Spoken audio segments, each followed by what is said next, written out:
Hello and welcome to another video here from SDF Wargaming Studio. My name is Andreas Norwegian Viking and today I'm unboxing Battle for Osgiliath, the new starter set for Middle-Earth strategy battle game released by Games Workshop on early pre-order earlier this late summer, but will arrive sometime in December for regular pre-order, so it's not that far off. And I kicked off on the early pre-order and got myself a copy. So I know a lot of channels already done it, but I just want to do one for us and give you my reaction on the box and my thoughts on it, the value, the contents, the new stuff, especially. So let's have a dig inside and see what awaits us. What glory is in here. So this is a mighty box. It's quite thicker than the previous edition. So we have, for comparison, we have Battle for Pelennor Fields. It's an inch or so less thick, and it's not made of the same type of cardboard. It's a bit more hardy, I think. So the box itself, a bit of better quality. Let's just get the shrink wrap off it. So we have, lifting the lid now, the new box smell will soon arrive. I love the smell of old air in the morning. So immediately I can see a bunch of sprues. So we have the warriors of Middle-Earth, who are really stuck in there. There we go. So we got one sprue of warriors of Middle-Earth, 12 warriors of Middle-Earth there. We got two sprues of random orcs, and then we have a troll. Can be assembled as either Isengard or Mordor troll, drummer options, and you can probably also make it into a chieftain if you want to. And lastly, for the old models, it's a sprue of Rangers of Middle-Earth. So that is the old content. So going through this, we have, so the box is 1,330 Norwegian crowns before any discounts for the regular stores that we frequent. We have Midgard Games, who are a supporter of the channel, as well as many other stores in Norway who do sell both Middle-Earth and other type of Games Workshop products at a discount, but we also have stores who doesn't, including the Games Workshop store in Oslo as well. So these are 330-ish Norwegian crowns. I think the troll is roughly the same, and then we have 330 here. So there is probably 1,000 NOK in just Norwegian crowns, in just old sprues.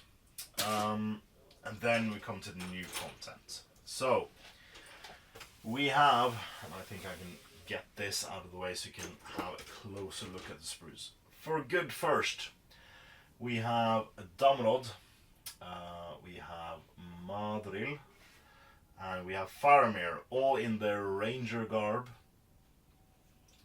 If I can get that on camera. So all in ranger garb, with the option, at least for Faramir, to have both ruins and gnarled wood on his base. So when it comes to these models, these are highly multi-part models. Loads of different parts on them. I can see 23. Yeah, 23 seems to be the highest number, so that's 23 components total on this sprue. Several of them are, of course, optional, so a few of the bits are for the base. This base is for Yeah, so two of the bits are interchangeable for Faramir at least. But looking at the faces, don't know if I can get that on the close-ups. There we go. So we have some pretty faces on this sprue. There are some quite pretty faces. So I figure these are very much in the likeness of the movie actors they are portraying, and in addition, they are very detailed. I have looked a lot at the painted miniatures on this, and previously the paint jobs hasn't been that stellar to promote the actual sculpts. But now in the recent editions like Saruman and Glorfindel from Forgeworld, loads of those have been painted to beautiful standard, and I can really figure out the detail that can be achieved in these. I think some of these models might be highly sought after for painting competition models. So this is all on one sprue. I reckon they will go for around 270 to 300 Norwegian crowns. So we're already up to roughly 1,300 Norwegian crowns. Next up we have Gothmog.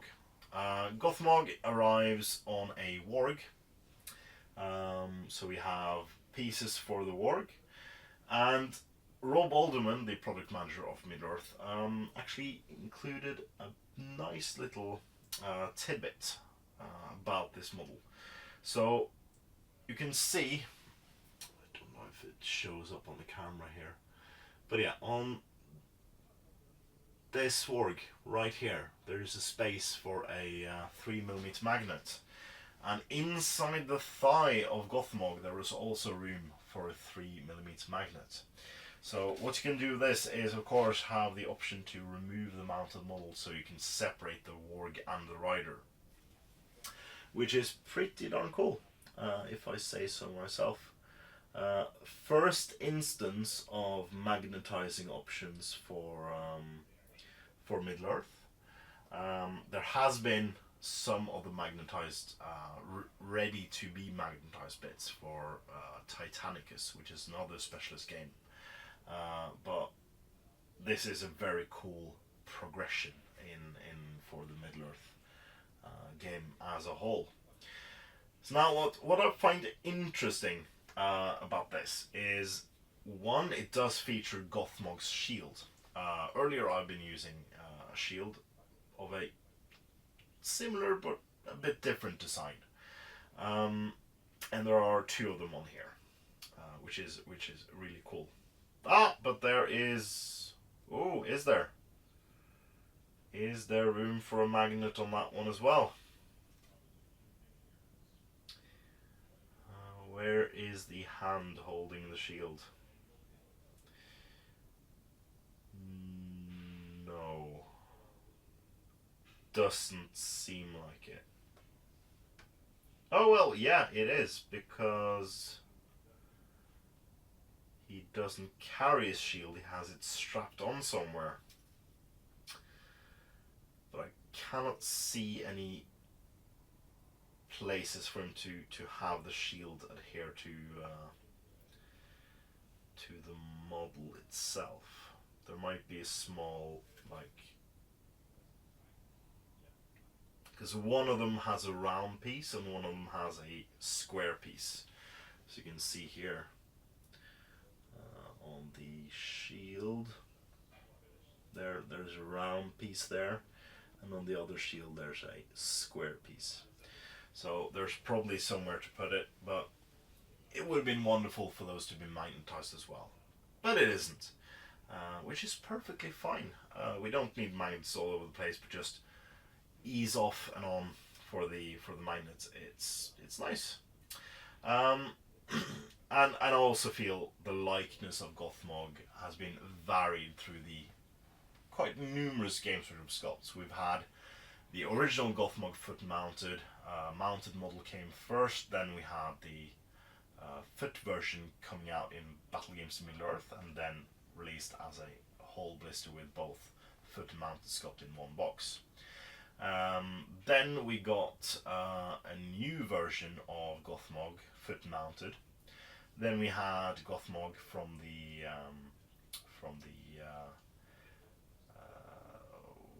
Three Hunters mini diorama, and then we also have a Gothmog model in the no, we don't. We don't. But that's 5 Gothmog models, and this makes it 7 with this one. And it's nice to have it in plastic. It's nice that it is a big nice sprue. What I find interesting, and we'll come to this later, is this one has the option for a mace. And in the rulebook, well, in the armies of the Lord of the Rings, as well as a scenario booklet in this box with the rules for him in, he can only have a sword. And named heroes cannot swap their equipment. So I'm wondering why they included the option for a mace, because currently this is not a legal option. But this puts us roughly at 1,600 NOK in my estimate for the total amount of models included. And we're ready to go on to the scenery. So this has been highly spoken about from various sources, and I can see why. This is the most modular kit possibly that Games Workshop has done. And my reasoning for this is that, yes, other pieces like the new ruins for 40k, some of the Age of Sigmar ruins and townscapes, Azerite ruins has been modular, but not to this extent, because all of this is like neat panels, neat like 2-inch by 2-inch panels, and these all fit together very nicely, and they can be assembled in a huge amount of different ways. You have connectors that makes it so that you can create corners, you can create all different types of variation combinations. You have tops, you have bottoms, you have floors, you have everything. You can make whatever you want. Other YouTubers have done this to great extent and has shown that this kit already can achieve so much. So we have 2 sprue of each, which will, from this kit, make 4 quite large corner sections. In my opinion, enough for a 2x2 foot table. For the introductory scenarios, it'll be more than enough for a 4x4. But me personally, I prefer to have more terrain available to me while I play. But this is absolutely fantastic. It's a great way to start. I love the fact that you get terrain in the new box, which you haven't previously in the last Middle-Earth box set, Pelennor Fields. That had a lot more models, but didn't really have the amount of terrain that's in here. So I think this is one box. So of course Games Workshop can release this separately with one of each sprue. Say that's that. Release it for, how much is this? So Dolgoldo ruins were about £40 for 3 sprues, if I'm not mistaken. If they do this for 2 sprues, maybe 300 mark. If they do it for 4 sprues, I think the same as Dolgoldo ruins, so about 440. I'm hoping for the latter, so 4 sprues for 440 Norwegian crowns, which will put us roughly at 2,000 Norwegian crowns so far. So that is already an amazing value, if you want all the models included. I of course have more than enough of everything except the new heroes and the terrain sprues, but that's just because I'm a crazy collector of Middle-Earth and I've done so for 21 years. But yeah, that's me in a nutshell. So going back to the box, we have a nice spacer. Oh, with a map. And that is quite good quality. So this is something I might use later on, so I'll save that one. That's nice. I didn't realise that had a map on the other side, even though I already did an unboxing for myself at home on the other box I bought. So what's left? We have the updated rules manual. So for those who don't know, this is not a new edition. This is not a proper new edition. It is roughly the same rulebook as we have gotten before. The reason why it's an updated rulebook is basically they have done new artwork, included new miniatures that have been released in the time between the rule sets we got previously and now. There's also the included errata and FAQ. So what has been changed and updated in the FAQs between the release of the old rulebook in 2018, I think, and now is updated and ready in the book. So this will be a perfect start for anyone, because you don't need to flick through like tons of pages of errata and FAQ, and that's very, very nice. I'm looking forward to have this a good read of this book. Haven't had the chance yet, but yeah, loads of cool things to look in and see the tiny changes, because reading the errata and the rulebook separately can make it so that you don't get the full experience and the full breadth of the rules given to you. I already did a rules review on the old one. I don't feel I need to do one for the new book, because it's basically the same book but with some changes. But we do get some more booklets. So first off, we got a model showcase and assembly instructions. So this is a very nice, like, snuggly assembly instructions for new models, as well as the old ones. Sorry. And the terrain.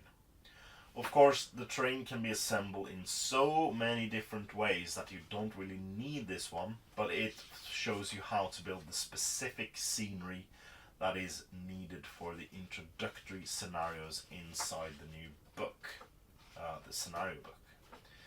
And yeah, it's really nice. I love the way they did this on full color proper paper as well, because it does show you some nicely painted pictures of the new models as well.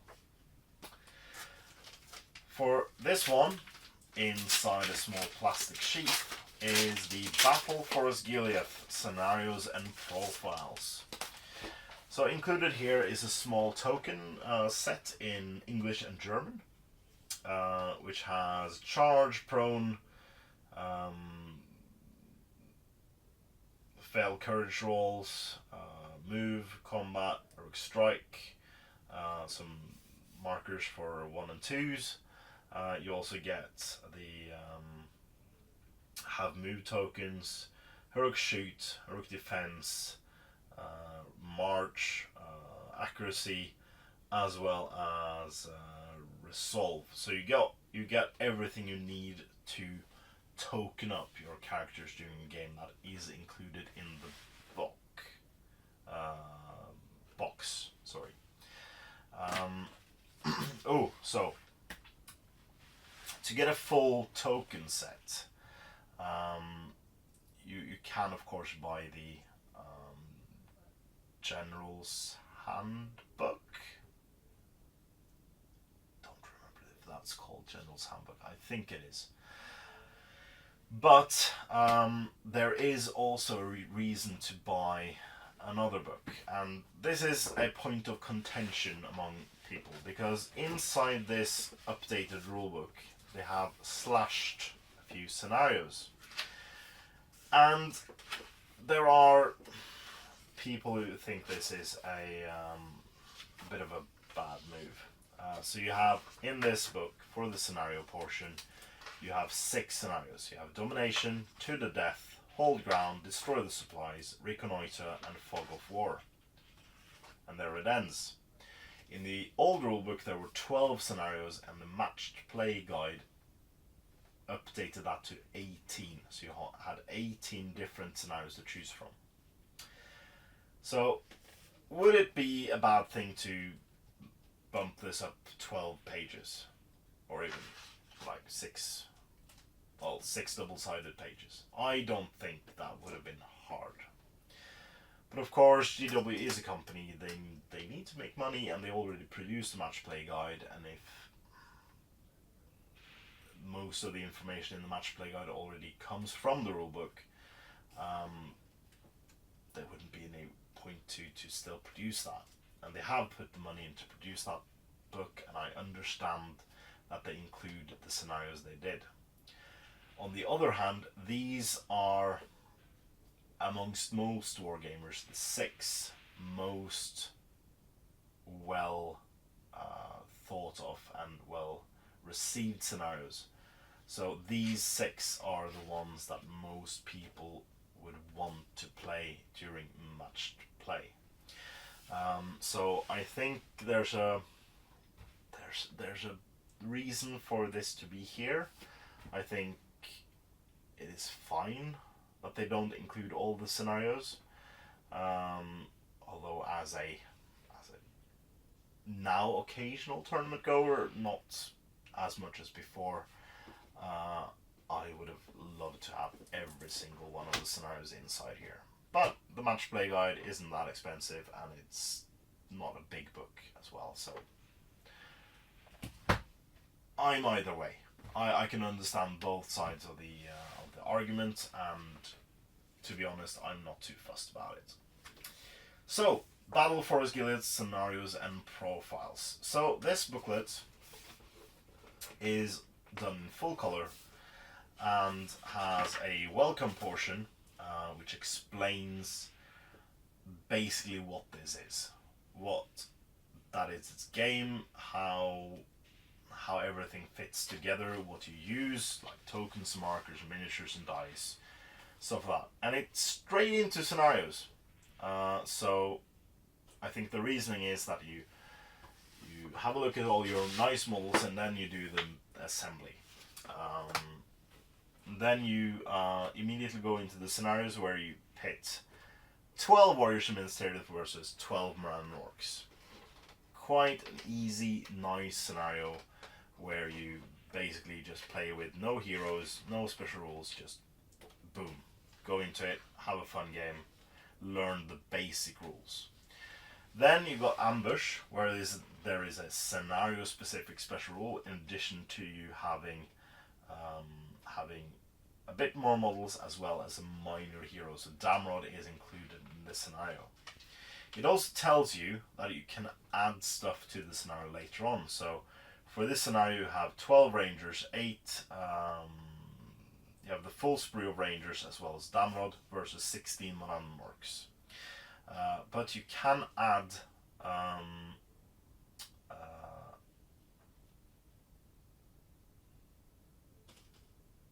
add 12 Rangers. Do they mean Rangers because then you had to have a second box? I think they mean Warriors Minister for this one, as well as Faramir and Madril, and you add Gothmog and the remaining 8 Moran Orcs to the other force. Next up, Hunter and Hunted. 2 specials this time, more models, more heroes, and lastly, full back to Minas Tirith using all the models from the entire box, and has special rules and cool stuff in it. So 4 nice introductory scenarios. I think I already spotted a error with one of the scenarios, but that's the way it is.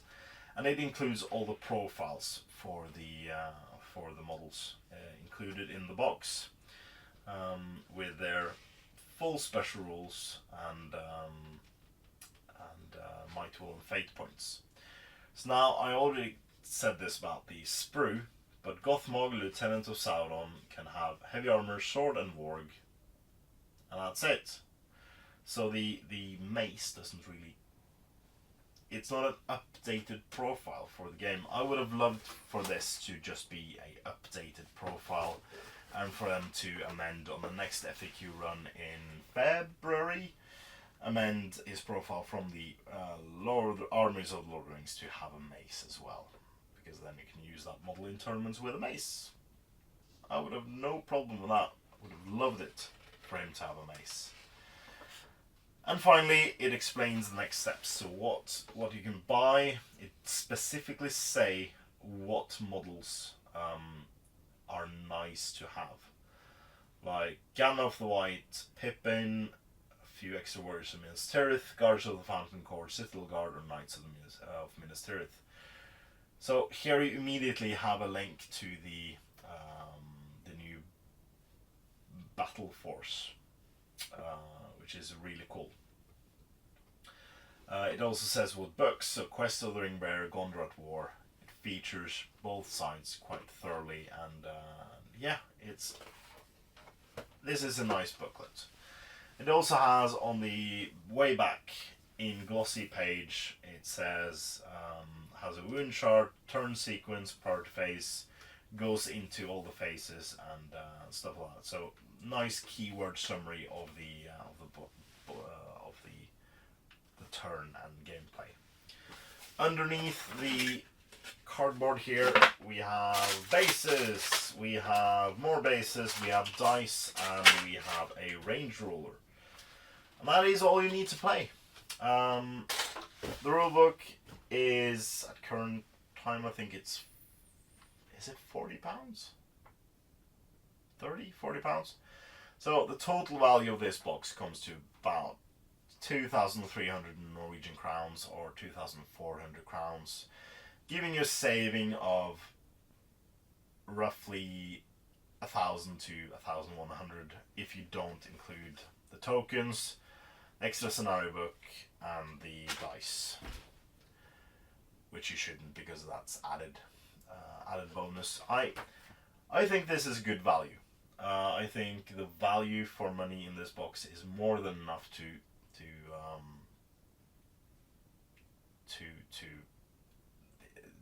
it not being a bad deal. Yes, Pelennor Field's box was a better deal at the pure miniature standpoint. But who needs 36 man and orcs? I didn't, and I still bought 3 of them. But I'm crazy. So that's my take on it. And I got 48 more man orcs now. I will never need as many as I already have. So that's I'm going to give these away, I think. So that's my take on it. I already have enough trolls. Think I have enough rangers, although I would like to do rangers of the north, rangers of Ithilien, and rangers from the Blackroot Vale. So I might need more. Now I have 24 more, that's perfectly good. And but the new heroes are fine. And the reason I bought 2 boxes, just to explain that, is some of you might know me from painting like characters. Just do loads of characters and just paint every single version there is. Now Gothmog now comes with a mace, so I need to have a Gothmog with a mace and with a sword. So that's why I bought 2. In addition, the Faramir model included in this box is quite a dynamic pose. Many people have said they don't really like the pose, but I like it for a couple of reasons. I like it for the facial sculpt, very nice facial sculpt, and the feet up to the torso is loose. So it's quite easy to make your own ranger, Faramir on horse, which we might need for some upcoming scenarios. So that is the reason I bought two of them. Of course I would get an extra madrill and damrod.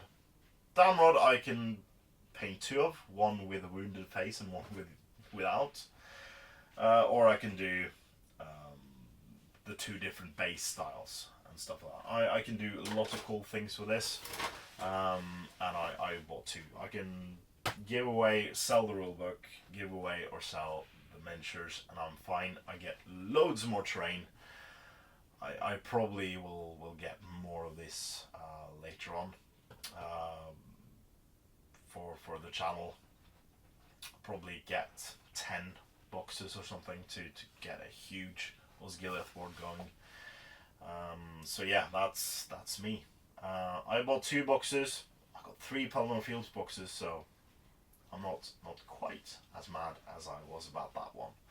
But this is a good box. I do recommend it for anyone playing with the Gondor or Mordor factions, as you get nice models, nice terrain, the updated rulebook, some cool scenarios to play. I do believe we can include some of these in the Grand Campaign at some point. Who knows?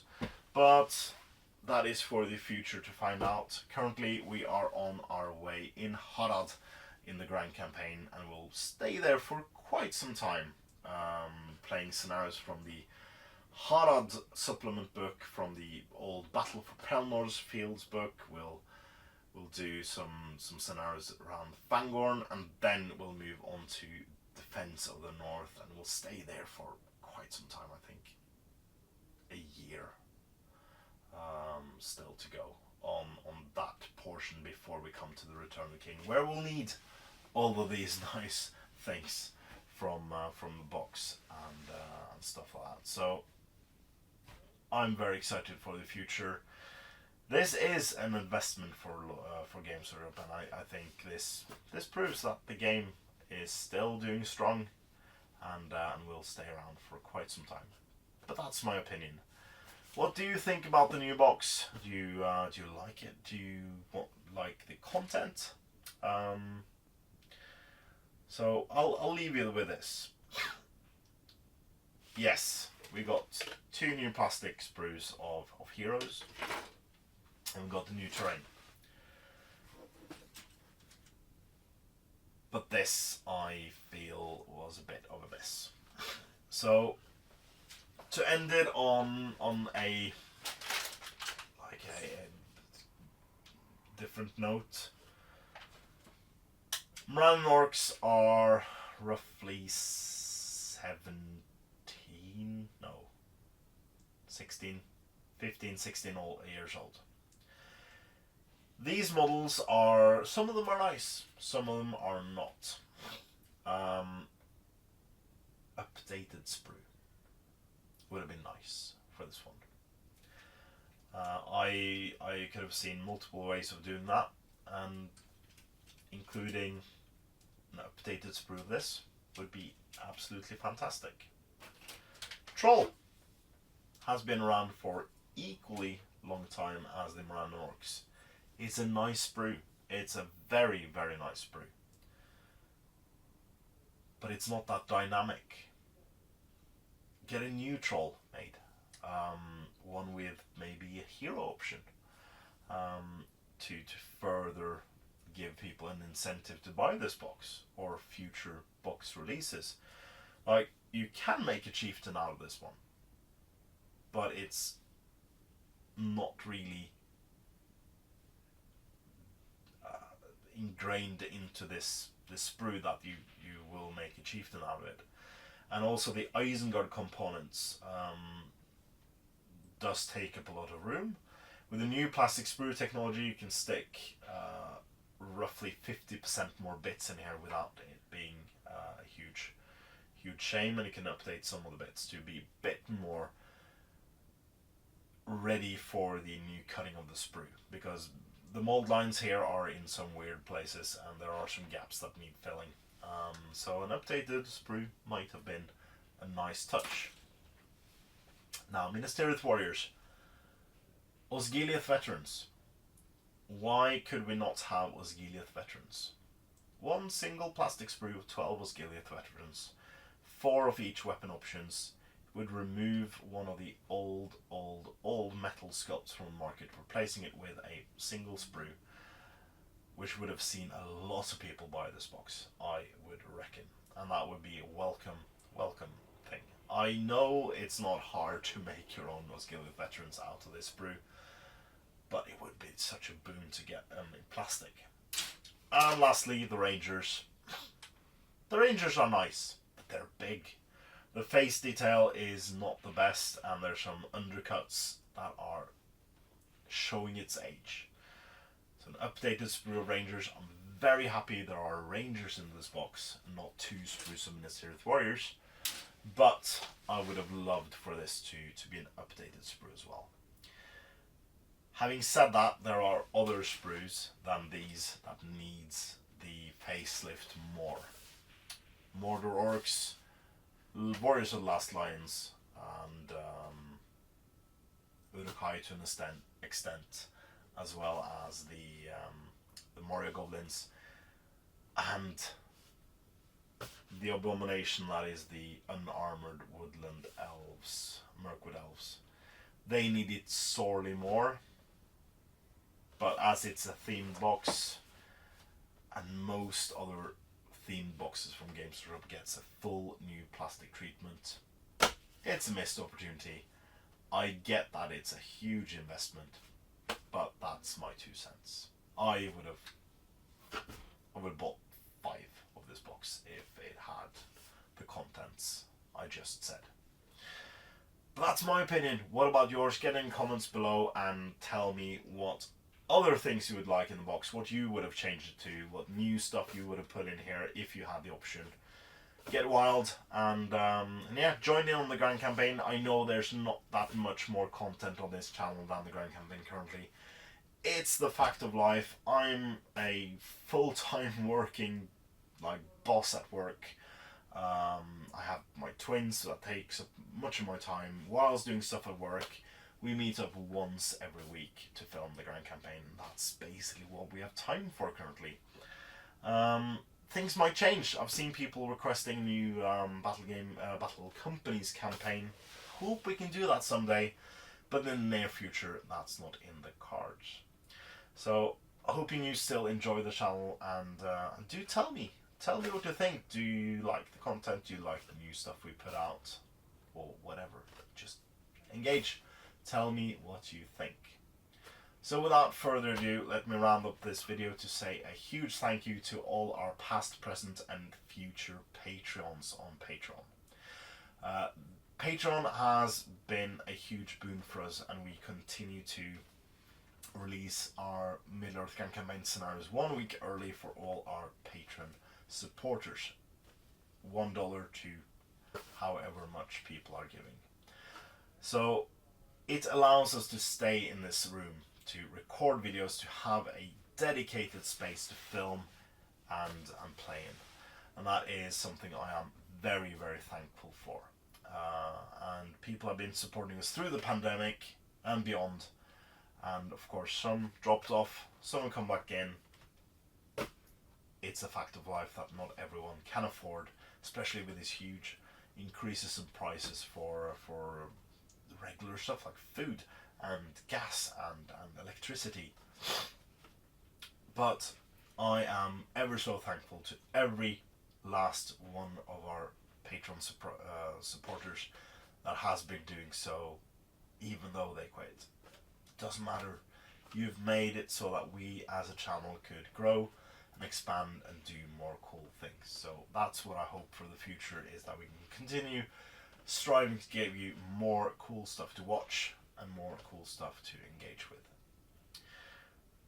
That's it. Don't forget to comment, like, share and subscribe. and support your hobby.